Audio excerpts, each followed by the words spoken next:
എല്ലാവർക്കും പുതിയൊരു വീഡിയോയിലേക്ക് സ്വാഗതം.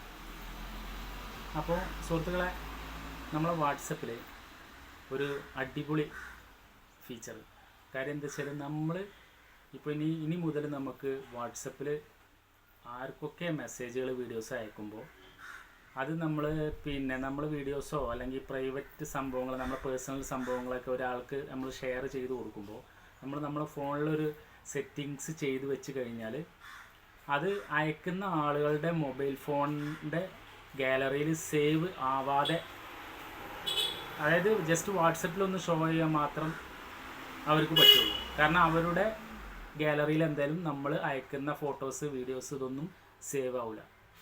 അപ്പോൾ അതിനുള്ളൊരു സെറ്റിങ്സ് വാട്സപ്പിൽ ഇപ്പോൾ പുതിയതായിട്ട് വന്നിട്ടുണ്ട്. അപ്പോൾ ആ ഒരു വീഡിയോ ആണ് ഇന്ന്. അപ്പോൾ എല്ലാ വാട്സപ്പിലും നമ്മൾ ചെക്ക് ചെയ്തിട്ട് അപ്ഡേറ്റ് ചെയ്യാത്ത ആളുകളുണ്ടെങ്കിൽ ജസ്റ്റ് വാട്സപ്പ് ഒന്ന് അപ്ഡേറ്റ് ചെയ്തിട്ട് നിങ്ങളൊന്ന് ചെക്ക് ചെയ്ത് നോക്കുക. അപ്പോൾ ഈ സെറ്റിങ്സ് എനേബിൾ ആക്കി കഴിഞ്ഞാൽ നമുക്ക് നമ്മളെ പേഴ്സണൽ ഡാറ്റാസ്, വീഡിയോസ് ഇതൊക്കെ ഒരാൾക്ക് നമ്മൾ ഷെയർ ചെയ്യുമ്പോൾ അത് അവരുടെ ഫോണിൽ എന്തായാലും സേവ് ചെയ്യൂല കേട്ടോ. അപ്പോൾ അടിപൊളി സംഭവമല്ല അത്. അപ്പോൾ അതെങ്ങനെയാണെന്നില്ല നോക്കാം. ഓക്കെ. അപ്പോൾ സുഹൃത്തുക്കളെ, അപ്പോൾ അതിനായിട്ട് എന്ത് ചെയ്യുക, നമുക്ക്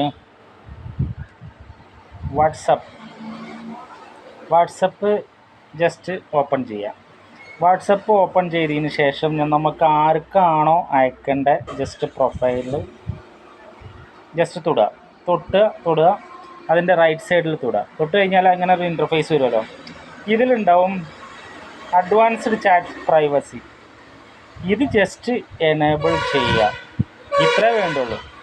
അപ്പോൾ ഇത് എനേബിൾ ചെയ്താലുള്ള പ്രശ്നം എന്താ വെച്ചാൽ നമ്മൾ എന്ത് വീഡിയോസ്, ഫോട്ടോസ്, ഏത് ഫയലുകൾ അയച്ചു കഴിഞ്ഞാലും ആളുടെ ഗാലറിയിൽ എന്താ ചെയ്യൂല, സേവ് ആവില്ല. അപ്പോൾ അത് നല്ലൊരു സംഭവമല്ലേ. അപ്പോൾ ഈ ഒരു വീഡിയോ നിങ്ങൾക്ക് ഇഷ്ടപ്പെട്ട് കഴിഞ്ഞാൽ നിങ്ങൾ എന്ത് ചെയ്യുക, ലൈക്ക് ചെയ്യുക, ഷെയർ ചെയ്യുക, അറിയാത്ത ആളുകൾക്കായിട്ട് എൻ്റെ ചാനലും സബ്സ്ക്രൈബ് ചെയ്ത് സപ്പോർട്ട് ചെയ്യുക. ഓക്കെ. ഇത്തരം ടെക്നോളജി പരമായിട്ടുള്ള വീഡിയോകൾക്ക് വേണ്ടിയിട്ട് നിങ്ങൾ എന്നെ ഫോളോ ചെയ്യുക. വീണ്ടും അടുത്തൊരു വീഡിയോയുമായി വീണ്ടും കാണാം. ബൈ.